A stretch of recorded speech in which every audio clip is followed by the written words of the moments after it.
Hi, this is Juwon from KAIST, and my advisor is Juwon, who leads OS Lab in KAIST. I will present D2FS device-driven file system garbage collection. Let me start with the background and motivation. A log-structured file system, or LFS, was first proposed by Rosenblum in 1991. The LFS is write-optimized file system. It treats the file system partition as a single log and writes the data blocks at the end of the log. For example, when updating a file block, the LFS appends the new block at the end of the log and invalidates the old block. It efficiently handles the random write workload by converting the random write on a file into the sequential write. Over the years, there have been many log-structured file systems designed for the flash storage, including D2FS, EFS, FTFS, and so on. The LFS is preferred for the flash storage because its append-only nature aligns well with the characteristics of NAND flash, which requires sequential page write. However, when the LFS is used with the flash storage, the write amplification increases because both the file system and the flash storage redundantly perform their own garbage collection routines. This figure shows the mappings in the I/O stack. There are two mappings to locate the physical position of a file block, F2L mapping and L2P mapping. The F2L mapping maps the file block to the logical block address called LBA in the file system partition. The L2P mapping maps the LBA to the physical page address called PPA in the storage space. The file system garbage collection reclaims the invalid file system blocks. It consolidates the valid logical blocks into a free segment and updates the F2L mapping for the updated LBAs. Then the victim segment becomes free and reclaimed. The device garbage collection, on the other hand, reclaims the invalid flash pages. It consolidates the valid flash pages into a free flash block, and it updates the L2P mapping for the updated PPAs. As a result, victim flash blocks are freed and reclaimed. Garbage collection has a severe negative impact on the application performance. We perform random writes on the LFS and with the flash storage. When both the file system and the device run garbage collection, the application performance decreases by up to 80%. There have been numerous studies to elevate the garbage collection overhead. Some works focus on clustering the file blocks with similar lifespan together to reduce the write amplification. Many works propose making the file system directly clean the storage device by exposing the device's internal geometry to the host. The recently proposed IPLFS takes the opposite approach. It eliminates the need for the file system garbage collection by excessively expanding the file system partition. However, to manage such a large file system partition, the L2P mapping structure becomes huge and complex, making it hard to deploy in the real world. To summarize, some works rely on the file system for garbage collection, while another work relies on the device for the garbage collection. This led us to question, which is better, file system garbage collection or device garbage collection? We compared their overhead and found that the file system garbage collection is much more costly than the device garbage collection. The reason behind this is the file system garbage collection involves too many sub-operations, including checkpoint, file map traversing, metadata update, host device data transfer, and page allocation, while the device garbage collection does not. So our key idea is letting the device clean the file system partition. We free the file system from running the garbage collection and make the device clean both storage space and the file system partition. Let me explain the basic concept of our work. The left figure is F2L mapping in the host file system, and the right figure shows the L2P mapping in the storage device.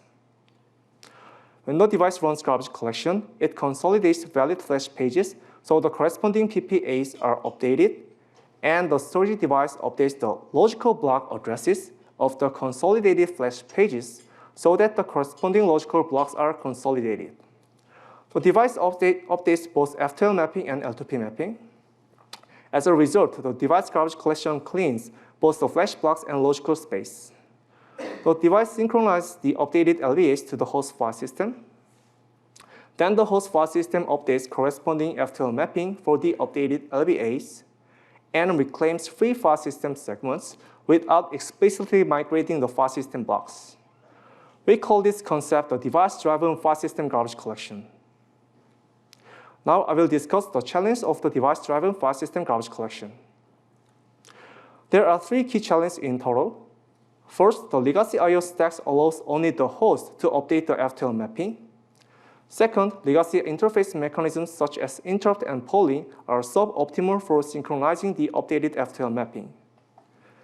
Third, the device garbage collection must run on time before the file system runs out of free segments.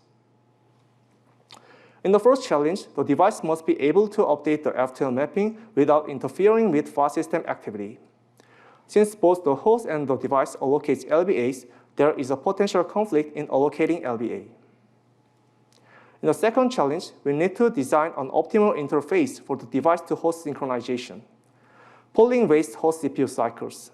Defining a new dedicated interrupt for device-to-host synchronization requires significant changes to the existing I/O stacks, such as adding a new interrupt vector table, and a new interrupt handler if we are lucky to find an unused interrupt number available.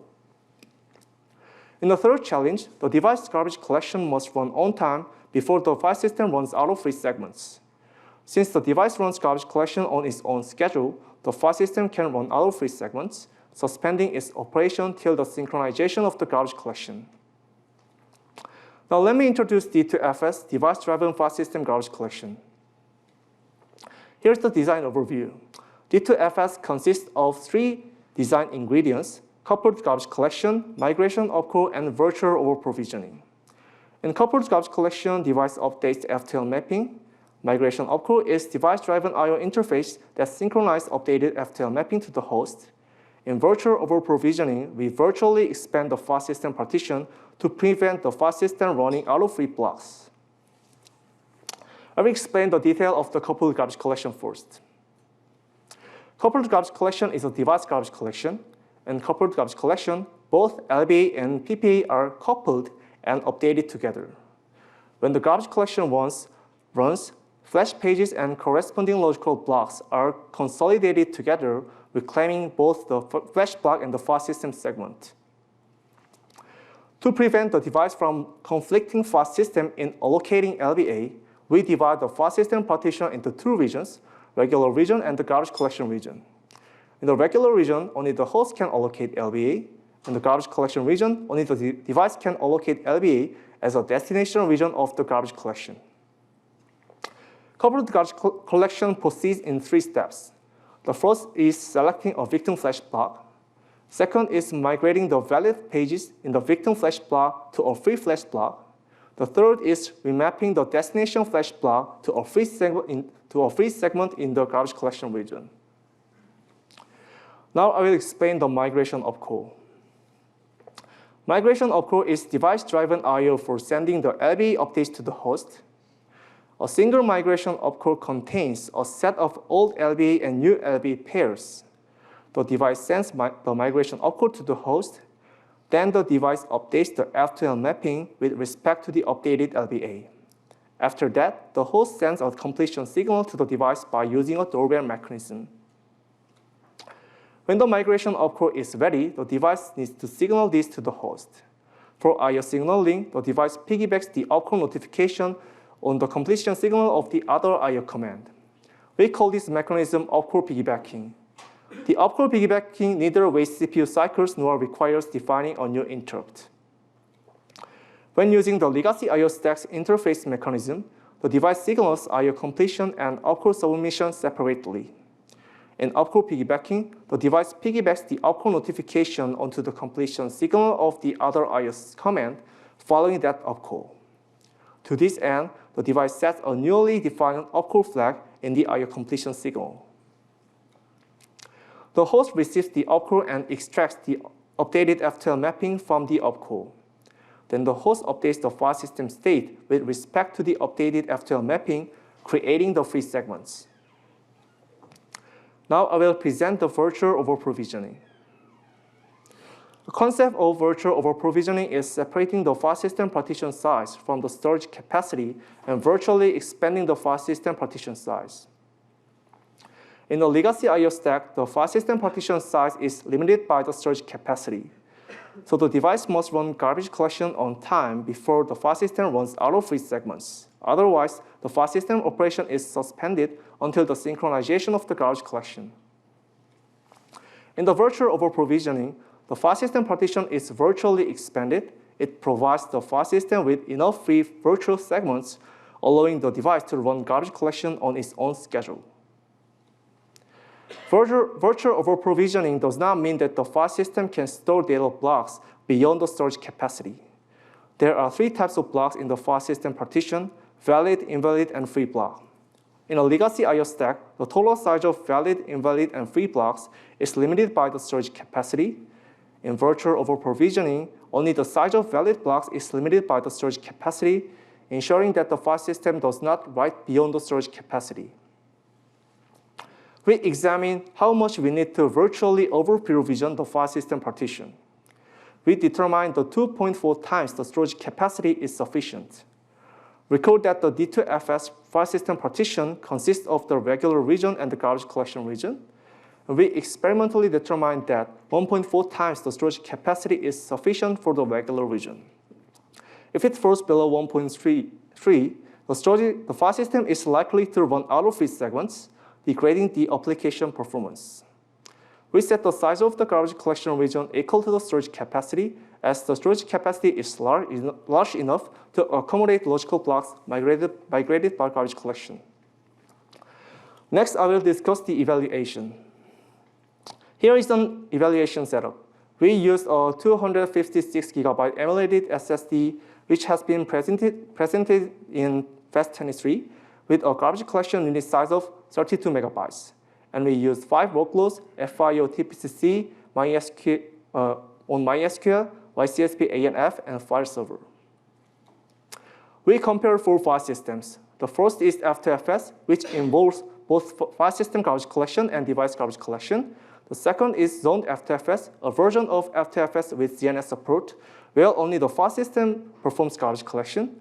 And the remaining 2 are IPLFS and D2FS, where only the device runs garbage collection. All of them have the same garbage collection unit size, 32 megabytes.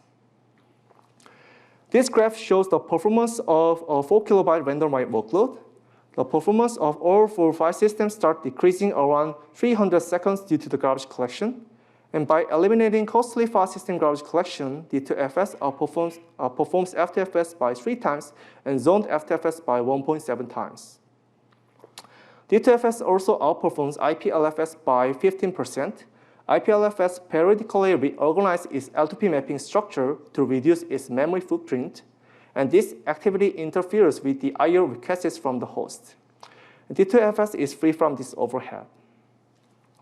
In macro benchmark, D2FS is still superior to the other file systems. D2FS outperforms D2FS by 2.6 times, zoned D2FS by 1.4 times, and IPLFS by 1.5 times. We compare the overhead of the device garbage collection and the file system garbage collection. The graph shows the latency of each garbage collection for different workloads. We found that the file system garbage collection takes about 3 times longer than the device garbage collection. And we observed that the main source of the file system garbage collection overhead are checkpoint, page allocation, and file map traverser. To summarize our work, we observed that the file system garbage collection is more expensive than the device garbage collection.